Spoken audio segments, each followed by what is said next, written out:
तो क्या लेके आई हूँ आज आप लोगों के लिए क्लिनिकल ट्रायल्स के कुछ क्वेश्चंस इस वीडियो में लेके आई हूँ, है ना। काफ़ी इंपॉर्टेंट वीडियो आप लोगों के लिए रहने वाला है बच्चों, ठीक है। तो इसका मैंने वीडियो बनाया हुआ था, क्लिनिकल ट्रायल्स को आपको अच्छे से एक्सप्लेन करा हुआ था, ठीक है। तो इस वीडियो अगर आपको अच्छे से समझना है तो वीडियो देख लेना। बाकी यहाँ पर इसके क्वेश्चंस हम लोग डिस्कस करने वाले हैं आज इस वीडियो में। ओके बच्चों, जो हम क्वेश्चन डिस्कस करते हैं हमारे सभी अपकमिंग गवर्नमेंट फार्मेसी के जितने भी एग्जाम है स्टेट और सेंट्रल लेवल के सभी के लिए इंपॉर्टेंट होते हैं बच्चों क्वेश्चन। ओके, और फार्मा एमसीक्यू ऐप अवेलेबल है प्ले स्टोर से, आप डाउनलोड कर सकते हो। बाकी वीडियो के डिस्क्रिप्शन बॉक्स में ऐप की लिंक है जहाँ पर आपको टेस्ट सीरीज और क्रैश कोर्स मिल जाते हैं, तो ऐप पे विजिट कर लेना। ओके, तो अभी देखो इसके question. Correct trial is so planned that participant is not aware whether he belongs to study group और कंट्रोल ग्रुप, है ना।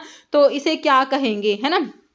तो इसमें कह रहे डबल ब्लाइंड ट्रायल होते हैं, सिंगल ब्लाइंड होता है, ट्रिपल ब्लाइंड है, कंट्रोल ब्लाइंड, है ना। तो इसमें कह रहे पार्टिसिपेंट अवेयर नहीं है ना। तो ये आपका सिंगल ब्लाइंड ट्रायल होता है। ओके, अगर इन्वेस्टिगेटर और जो सब्जेक्ट दोनों ही अवेयर नहीं होते तो वो डबल ब्लाइंड होते हैं। लेकिन अगर कह रहे पार्टिसिपेंट जो है वो अवेयर नहीं है तो ये आपका सिंगल ब्लाइंड हो जाएगा। ऑप्शन 2 कह रहे clinical trials for new drug are conducted in. तो क्लिनिकल ट्रायल्स के लिए बच्चों हमारी फेज 1, 2, 3 और 4 है ना। तो 4 फेज होते हैं बच्चों। ओके, एक फेज 0 होता है जो कि मतलब कि वो क्या होता है, वो इसमें क्लिनिकल ट्रायल में एज सच नहीं आता। इसके 4 ही फेज हम लोग कंसिडर करते हैं, फेज 1, फेज 2, फेज 3 और फेज 4। ओके, तो यहाँ पर clinical trial for new drug are conducted in, तो इसके लिए 4 फेज होते हैं, तो ऑप्शन बी करेक्ट हो जाएगा। Identify phase of clinical trial having following features, है ना। तो तुम्हें फीचर्स दे रखे, बताना कौन सा क्लिनिकल ट्रायल की फेज के ये फीचर्स है। ओके, तो कह रहा है trial is conducted on about 100 से 400 पेशेंट्स पर ट्रायल कंडक्ट हो रहा है। ओके, तो फेज 1 में तो जो हेल्दी ह्यूमन होते हैं उसमें तो, है ना। तो ये और जो 100 से 400 मतलब कि सेवरल जो हंड्रेड्स जो होते हैं, ये आपके फेज 2 की बात हो रही है ना। वहाँ पर पेशेंट्स लेते हैं 100 से लेके मतलब 400, 500 तक। ओके, ऐसे purpose of trial is therapeutic exploration, तो ये भी फेज 2 की तरफ इशारा कर रहा है बच्चों। थेरेपेटिक एक्सप्लोरेशन जो है वो फेज 2 होता है, और फेज 3 का जो पर्पस होता है वो थेरेपेटिक कन्फर्मेशन होता है ना। जो फेज 3 में थेरेपेटिक कन्फर्मेशन आता है। एफिकेसी टेस्ट करते हो फर्स्ट टाइम, है ना।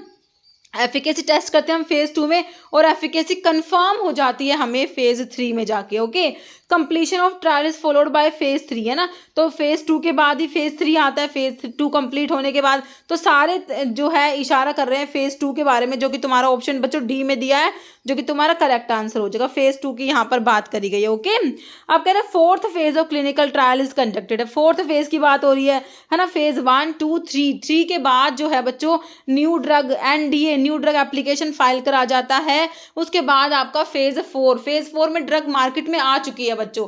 फेज 4 जो है उसको पोस्ट मार्केटिंग सर्वेलियंस भी कहा जाता है। अभी तुम्हारी ड्रग जो है वो मार्केट में आ चुकी है। ओके, तो कह रहे हैं कि phase 4 is conducted after determination of LD50, after tested on volunteers, after tested on patients, after marketing of drug, है ना।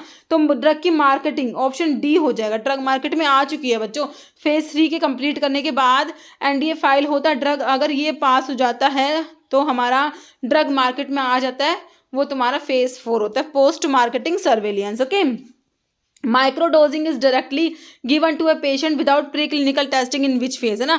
तो मैं तुमको बताया था कि फेज 1, 2, 3, 4 हमारे क्लिनिकल ट्रायल्स के 4 फेज है, लेकिन एक फेज 0 भी जो होता है। फेज 0 क्या होता है बच्चों, उसमें माइक्रोडोजिंग स्टडीज उसे कहा जाता है। उसमें ना बहुत ही कम डोज, माइक्रोडोज सब थेरेपेटिक डोज दी जाती है, जिससे कि हम ये देख सके कि जिस भी ऑर्गन को हमें टारगेट करना था, है ना, तो हमारी ड्रग जो है वहां पर जाएगी कि नहीं जाएगी, है ना। ये सब चेक करना होता है, तो इसलिए ये फेज 0 एक और होता है, तो इसको माइक्रोडोजिंग स्टडीज कहते हैं। तो देखो microdosing is directly given to a patient without pre clinical testing in which phase, तो फेज 0 जो होता है बच्चों वो माइक्रोडोजिंग स्टडीज, है ना।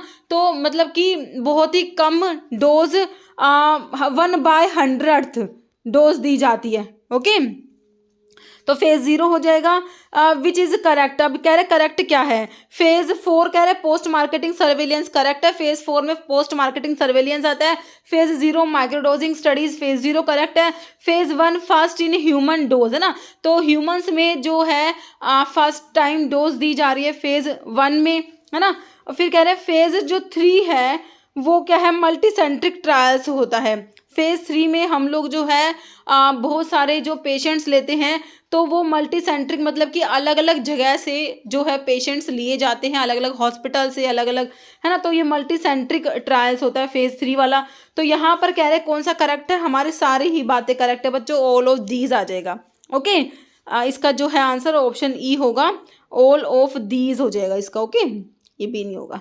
नेक्स्ट है, after which phase of clinical trial pharmaceutical company submit new drug application to licensing authority, है ना। कौन सी फेज के कंप्लीशन के बाद एनडीए फाइल करा जाता है, मैंने तुमको बताया था फेज 3 कंप्लीट होने के बाद जो है बच्चों न्यू ड्रग एप्लीकेशन एनडीए जो है वो फाइल करा जाता है लाइसेंसिंग अथॉरिटी को, है ना। एनडीए सबमिट करते हैं, ठीक है। तो ये फेज 3 के बाद होता है, फेज 1 2 4 नहीं होगा, फेज 3 के बाद एनडीए जो है वो सबमिट करते हैं new drug application to licensing authority, answer is option C. Okay, human beings are not involve in, तो हमारा जो क्लिनिकल ट्रायल्स होते हैं ना, क्लिनिकल ट्रायल्स जो होते हैं बच्चों वो ह्यूमंस में होते हैं।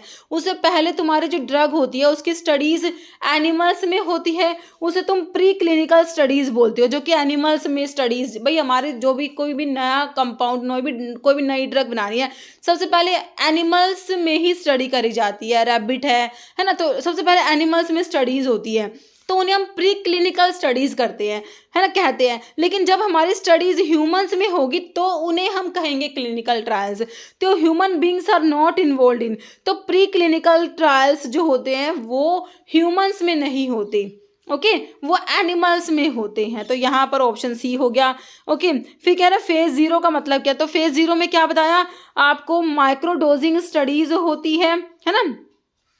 तो in vitro studies part of phase 1 studies नहीं होता बच्चों, माइक्रोडोजिंग स्टडीज होती है। एनिमल स्टडीज, एनिमल में तो प्री क्लिनिकल स्टडीज होती है। ओके, अब कह रहे फेज 0 पे फिर से पूछा बच्चों, कह रहे exploratory investigational new drug study है, ह्यूमन माइक्रोडोजिंग स्टडीज करेक्ट हो जाएगा। Step 2 speed up drug discovery development है, मैंडेटरी बाय एफडीए ने कोई इसे मैंडेटरी नहीं कर रखा, है ना। तो यहाँ पर फेज 0 ह्यूमन माइक्रोडोजिंग स्टडीज ऑप्शन जो है हमारा बी करेक्ट होगा। फिर कह रहे phase 4 clinical trials deals with, तो फेज 4 जो होता है बच्चों इसमें पोस्ट मार्केटिंग सर्वेलियंस आता है ना। तो यहाँ पर देखो पोस्ट मार्केटिंग सर्वे करेक्ट है, सेफ्टी एंड एफिकेसी माइक्रोडोजिंग या बायोक्विलेंस स्टडी नहीं होगा, ऑप्शन आपका ए यहाँ पर करेक्ट हो जाएगा। कर identify phase of clinical trial having following features, तुम्हें दे रखे, तुम्हें बताना कौन सी फेज के फीचर्स है ये। कह trial is conducted on about 3000 patients, है ना, लगभग 3000 से 5000 तक इसमें पेशेंट्स होते हैं। तो ये वाले बताओ किसके बारे में है। फिर purpose of trial therapeutic confirmation मैंने तुमको बताया था किसके बारे में, फेज 3 की तरफ इशारा कर रहे हैं ना। सेफ्टी एंड टॉलरेबिलिटी इवैल्यूएट और वाइडर स्केल पे इवैल्यूएट करते हैं, मल्टी सेंट्रिक ट्रायल होता है बच्चों phase 3। Completion of trial is followed by NDA, है ना, फेज 3 के कंप्लीट होने के बाद ही एनडीए सबमिट कराया था लाइसेंसिंग अथॉरिटी को, है ना, न्यू ड्रग एप्लीकेशन। तो सारे बात किसकी तरफ इशारा कर रहे हैं, फेज 3 की बात हो रही है, जो कि हमारा करेक्ट आंसर हो जाएगा। ओके, कह रहे in phase 2 of clinical trial approximate number of patients are taken, phase 2 में कितने पेशेंट्स लेते हैं, है ना। तो 20 से 50 लेंगे, 100 से, फेज 2 की बात हो रही है बच्चों, फेज 2 में लेते हैं 100 से लगभग 400 500 ऐसे लेते हैं पेशेंट्स लेते हैं, है ना। फेज 1 में बहुत कम लेते हैं लेकिन पेशेंट्स लेते हैं, जो हेल्दी जो ह्यूमन वॉलंटियर्स होते हैं लगभग 20 से 50 20 से 100 ये तुम्हारे फेज 1 में होते हैं। ओके, उसके बाद फेज 3 में हमने देखे थे भाई लगभग जो है ये 500 से 3000 5000 तक ये फेज 3 में, और उसके बाद फेज 4 तो भाई आपका जो है post marketing surveillance drug market में आ ही चुकी है उसमें तो, है ना। तो यहाँ पर फेज 2 में ऑप्शन बी हो गया 100 से लेके 400।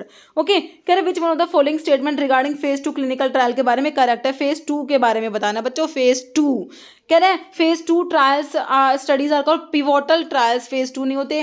Phase 2 studies primarily done to determine the toxicology and pharmacokinetic of test drug, या phase 2 studies first controlled clinical clinical study done to determine, इसमें एफिकेसी एंड सेफ्टी को डिटरमाइन बिल्कुल करते हैं। Phase 2 study begin with submission of new drug application, नहीं new drug तो है, हम फेज 3 के बाद सबमिट करते हैं।